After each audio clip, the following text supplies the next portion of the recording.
We used to pray with you. You used to speak in tongues. You are a Christian. God called you, and you want to build a church. Let's build the spiritual one first. Because the blood that is in our hands, that is not right, Mr. President. So yesterday there's a lot of political reactions, especially from the opposition side. They decided to they are taking actually a tour in the Western Nyanza region.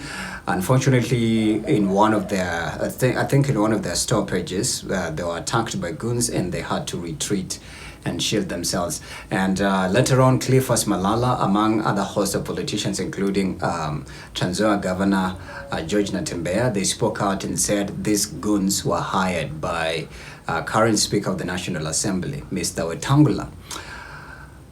Sounds like something that could potentially, be done by this person. But again, what struck my attention is those are I think it's a memo or something, or a statement, let's say a statement from former retired Raila Amolo Odinga, who says that he feels like the way he's being portrayed in the media is taken away from his legacy. And in the statement he alluded and even highlighted Standard Media House. They're saying, you know what, and before that there's even a statement that said, Kenyans will one day regret for not loving and revealingly supporting Raila Odinga. But Raila Odinga has the support of the government.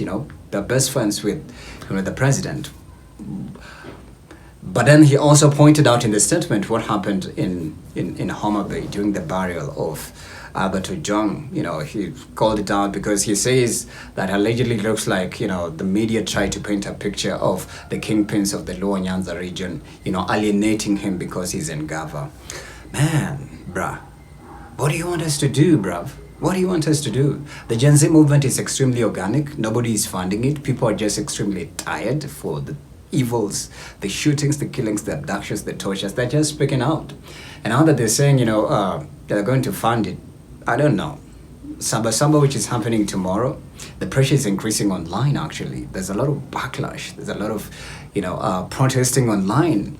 But again, what caught my attention lastly was the excerpt in public address, where former Second Lady Pastor Dorcas Rigathi called out President William Ruto and told him, we used to pray with you.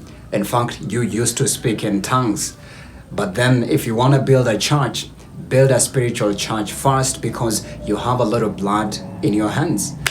And there's been massive brouhaha, uproar, and just sentiments and salvos, and social media has been ablaze since the revelation of the 1.2 billion church at State House. And I tell you, this is not a story that's going to be easily forgotten like this, because Kenyans online are people you don't want to mess with. And now the Gen Zs and the movement and the revolution, it's a renaissance of some sorts, man.